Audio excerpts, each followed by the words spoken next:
Hey folks, so today I'm going to walk you through setting up a MySQL server on Proxmox right here in your HomeLab. Now there's a lot of reasons why you might want to do this. If you're like me, you may do software development and have applications that you need to use a database for. You also have like some internal systems. Let's just say you're running something like a Hugin or I believe that even Rancher runs off of a database or MySQL database. So there's a lot of different tools out there and a lot of different things that end up needing database support. And what I usually end up doing is setting up a separate database for these things. There's a couple ways to do it. I'll do it sometimes using Docker. Depends on kind of what I want to do. I'll use Docker, but in this case, we're going to use Linux containers right in the Proxmox interface. It's pretty straightforward to get set up. So I'm going to walk you through that right now. Let's get started. So first thing you're going to do is log into your Proxmox setup here. You'll see my machine here. You can see my Postgres database. This is something that actually I'm running right now that actually is serving a website, a web application that's up on Heroku that does some crypto sentiment analysis for me. So, but that's a whole separate other thing. So I'm going to go down here. I'm just going to create, I'm actually going to go down to local PVE, which is where we're going to go. First, you're going to click Contents. You're going to click Templates, and you're going to search for MySQL, cturnkey MySQL, and then what you're going to do is you're going to download that guy just like that. My download finished real quick because I've already downloaded this, but if you guys haven't downloaded it before, you'll see it happen pretty quickly. So next step, what you're going to want to go do here is you're going to want to come in here and create a new VM. So click, actually, I'm going to create a container. So create CT on the top right. And then for the actual container ID, I like to namespace my container IDs. You'll see over here, kind of, if you take a look, I don't know if you can see that, it's kind of grayed out, but you'll see on the left, you'll see that I have my Kubernetes clusters in the 700 range. So for this one, I'm just going to say I'll put this in the 500 range, which is maybe a range that I want to use for my databases. I'll just call this MySQL test for my host name. I'll leave the resource pool empty. Password, I'm going to do 1, 2, 3, 4, 5, 6, and then password 3, 4, 5, 6. I'm just picking a kind of arbitrary password there. And then the next thing that I'm going to do is I'm going to show you guys the SSH keys, because this is actually kind of cool. Some HomeLabbers don't know about this, but if you spend a lot of time with Linux machines, typing in your password when you need to SSH into a machine or a box or something, it's kind of a pain in the ass. One way to circumvent that is to actually put your SSH key into your public key into the containers when they start. So what I have I'll do a video on this later at some point just so you guys can understand this. But what I actually have is in my dot files here. I have a file called pubkey. So I can cat yubkey pubkey, and you'll see this is my public key here. You guys can see this. Doesn't really matter because I have the private key. So if you want to copy this and do whatever you want with it and go buy it, knock yourself out. So what I'm going to do is I'm going to go ahead and paste that right here in this SSH pub key deal here. And what that'll allow me to do is SSH into the system without needing to type in my password, which is kind of a cool little parlor trick, but also just saves you a ton of time. So we'll do that. I'll do 501. I think looks like I have a 500 already. As far as templates, I'm going to pick the MySQL template that we got before. This size, I'll do 32 gigs. That's kind of my default size. I'll do cores at 16 cores, which is my kind of default course. Memory-wise, I'll do 16 gigabytes, 16,000 megabytes, right? And you probably do a proper calculation for this, but I think you get the idea. 16 gigs. I'm going to tell it to, use DHCP to get the IP address because I'm going to show you guys how to use ncat to actually find this machine. So, yes, that's what we're going to do there. I'll click next. DNS is 192. Actually, I'll just use the host settings, which I believe should be fine. We do that, and then I'm going to click finish. And just like that, it's going to set this guy up here. Extract the wonderful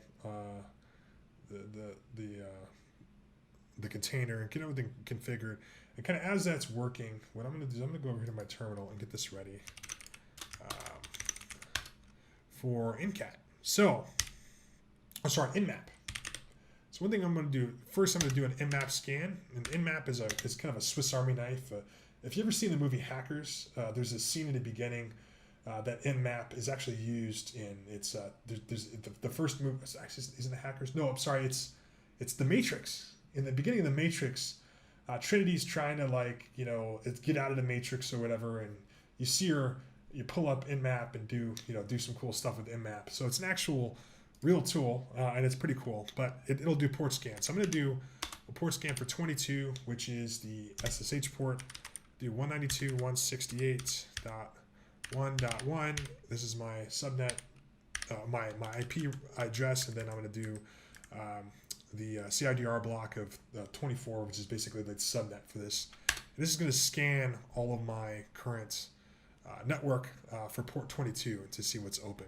And really kind of what I'm looking for is down here in the lower range, because remember, DHCP will assign an IP address as soon as the container boots up, which should be soon. At some point we got to start it, but once it boots, and you'll see over here that there should be another entry. So the highest entry right now is 192.168.1.214.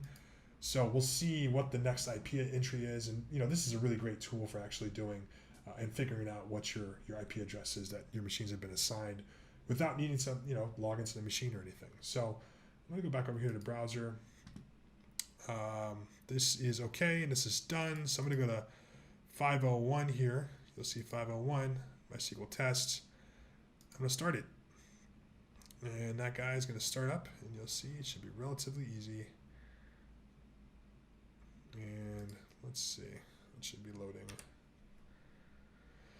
It's going to refresh, and there it goes. I think it's probably provisioning. We could take a look at the console here to see what's going on.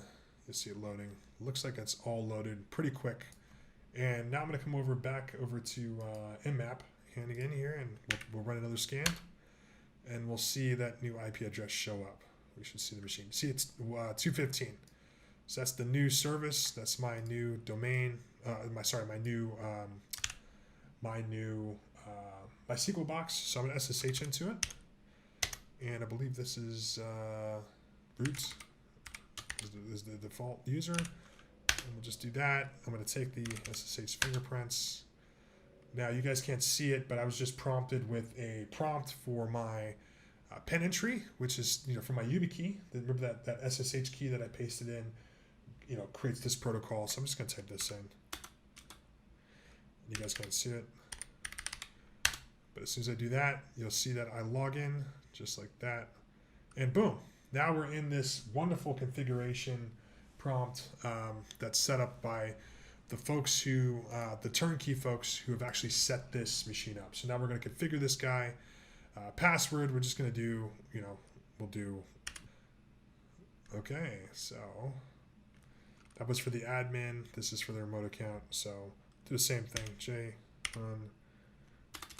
and 1 LXCKS, J1 and 1 LXCKS, just like that. We don't really have an API key, so we're going to skip this guy. Don't want to do this either. We'll skip it. I'll do the automatic updates. I have no problem with that.